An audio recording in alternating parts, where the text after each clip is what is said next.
ಉಭಯ ಸದನದಲ್ಲೂ ಗವರ್ನರ್ ಭಾಷಣ ಗದ್ದಲ, ಸಿಎಂ ತವರಲ್ಲಿ ರಾಜ್ಯಪಾಲರ ವಿರುದ್ಧ ಪ್ರತಿಭಟನೆ ನಡೀತಾ ಇದೆ. ಮೈಸೂರಿನ ರಾಮಸ್ವಾಮಿ ವೃತ್ತದ ಬಳಿ ಪ್ರತಿಭಟನೆ. ಉಭಯ ಸದನದಲ್ಲೂ ಗವರ್ನರ್ ಭಾಷಣ ಗದ್ದಲ, ಸಿಎಂ ತವರಲ್ಲಿ ರಾಜ್ಯಪಾಲರ ವಿರುದ್ಧ ಪ್ರತಿಭಟನೆಯನ್ನ ಮಾಡಲಾಗಿದೆ. ಮೈಸೂರಿನ ರಾಮಸ್ವಾಮಿ ವೃತ್ತದ ಬಳಿ ಪ್ರತಿಭಟನೆಯನ್ನ ಮಾಡಲಾಗಿದೆ.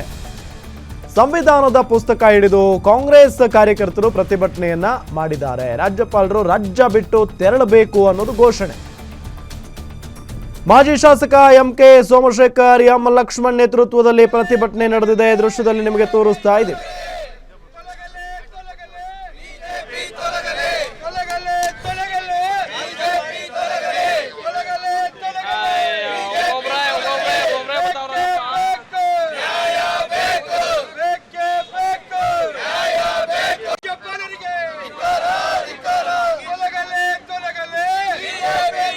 ಸಂವಿಧಾನವನ್ನು ಇಡೀ ದೇಶವನ್ನು ಸುಸೂತ್ರವಾಗಿ ನಡೆಸೋದಕ್ಕೆ ಬಾಬಾ ಸಾಹೇಬ್ ಅಂಬೇಡ್ಕರ್ ಅವರು ಸಂವಿಧಾನವನ್ನು ಕೊಟ್ಟಿದ್ದಾರೆ. ಯಾರ್ಯಾರ ಜವಾಬ್ದಾರಿಗಳೇನು, ಯಾರ್ಯಾರ ಕಾರ್ಯಗಳೇನು, ಯಾರ್ಯಾರು ಏನೇನು ಕಾರ್ಯನಿರ್ವಹಿಸಬೇಕು ಅಂತ ಸಂವಿಧಾನದಲ್ಲಿ ಸ್ಪಷ್ಟವಾಗಿ ಹೇಳಿದ್ದಾರೆ. ರಾಜ್ಯಪಾಲರು ಪ್ರತಿ ಭಾಷಣದಲ್ಲೂ ನನ್ನ ಸರ್ಕಾರ ಅಂತ ಹೇಳ್ತಾರೆ.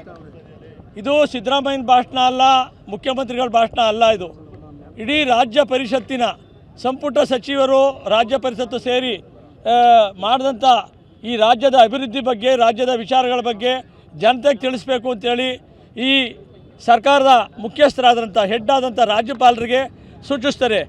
ರಾಜ್ಯಪಾಲರು ಸಂವಿಧಾನಕ್ಕೆ ವಿರೋಧವಾಗಿ 176 ಆರ್ಟಿಕಲ್ಗೆ ವಿರೋಧವಾಗಿ ಏನು ತಮಿಳುನಾಡು, ಕೇರಳ, ವೆಸ್ಟ್ ಬೆಂಗಾಲು, ಕರ್ನಾಟಕ ರಾಜ್ಯಪಾಲರುಗಳು ಮತ್ತು BJPಯವರು ಸಂವಿಧಾನ ವಿರೋಧಿ ನಡೆಯನ್ನು ನಡೆಸ್ಕೊಂಡು ಬರ್ತಾ ಇದ್ದಾರೆ. ಸಂವಿಧಾನವನ್ನು ಇಡೀ ದೇಶವನ್ನು ಸುಸೂತ್ರವಾಗಿ ನಡೆಸೋದಕ್ಕೆ ಬಾಬಾ ಸಾಹೇಬ್ ಅಂಬೇಡ್ಕರ್ ಅವರು ಸಂವಿಧಾನವನ್ನು ಕೊಟ್ಟಿದ್ದಾರೆ.